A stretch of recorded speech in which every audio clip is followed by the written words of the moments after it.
बूढ़ा आईना। एक जमाना गुजर गया कि इसने कमरे के अंदर लटका हुआ आईना तब्दील नहीं किया। वो रोज इसी आईने से अपना चेहरा देखता। चेहरा कभी धुंधला नजर आता तो कभी खुरदरा तो कभी सुंदर। वो रोज आईने से गिला करता। आईना रोज इसे खामोशी से सुनता चला जाता, मगर एक हर्फ जुबां पर नहीं लाता। जमाना गुजर गया कि आईने पे जमी धूल मिट्टी तक इसने साफ नहीं किया, लेकिन शिकवे शिकायतें आईने से ही करता रहता था। वक्त गुजरने के साथ साथ इसे ऐसा लग रहा था कि आईना अपनी उम्र जी चुका है। अब वो बूढ़ा हो चुका है। जगह जगह इसका चेहरा मस्क हो चुका है, एक मस्क शुदा लाश की तरह। दिल ही दिल में सोचता कि आईना किसी वीराने में फेंक खाए और नेमुल बदल के तौर पर नया आईना दीवार पे आवेजा करे। फिर इसे ख्याल आता कि एक देरीना साथी जिसने अहद में इसका साथ निभाया, इसके चेहरे को हमा वक्त जला बख्शी। ये कैसी बेवफाई के इसे किसी वीराने के हवाले किया जाए।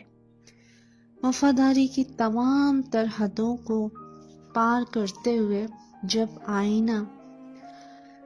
आईने ने अपनी जवानी इसे संवारने में खर्च किया, तो इसे क्या हक पहुंचता है कि देरीना साथी किसी वीराने के हवाले करे, जहां वफादारी का सिला इसे ये मिले कि मोहल्ले के आवारा बच्चे इसके वजूद को टुकड़ों में तकसीम करें।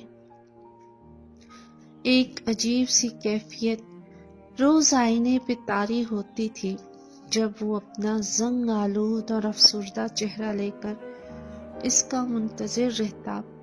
इसे रोज एक बात खाए जा रही थी कि वक्त का मुसाफिर जिसे मजीद मुसाफिरों के लिए तन्हाई का सहारा लेना पड़े।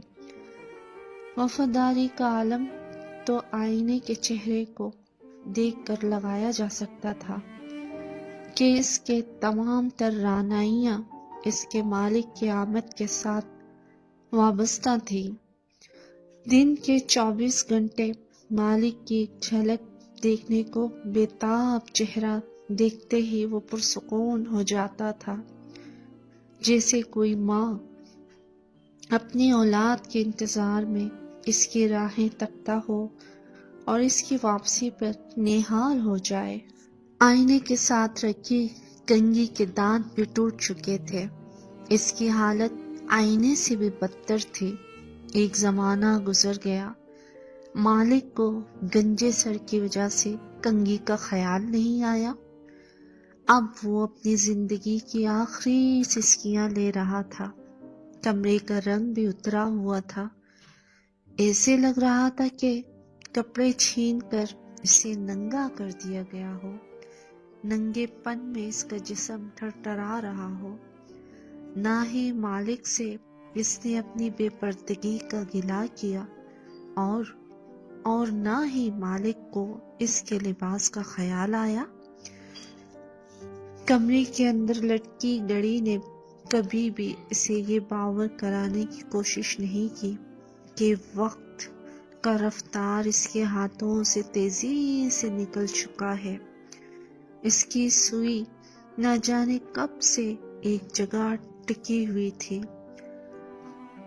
मालिक के मकान को भी ख्याल नहीं आया कि इसके अंदर रूह फूंक कर इसे जिंदगी की शाहराह पर गामजन कर दे, और ना ही बेजान घड़ी ने कभी शिकायत लगाई और ना ही इसे कमरे के अंदर फैली खामोशी को तोड़ने के लिए अपने कांटों को घुमाने की कोशिश की। एक जमाने के बाद मालिक ने जब कमरे से बाहर कदम रखा तो वो अपने इर्द गिर्द के लिए अजनबी बन चुका था और इर्द गिर्द اس کے لیے نائی کی دکان پہ کھڑا جب وہ آئینہ دیکھ رہا تھا تو اس کے سامنے ایک اجنبی چہرہ آویزا تھا۔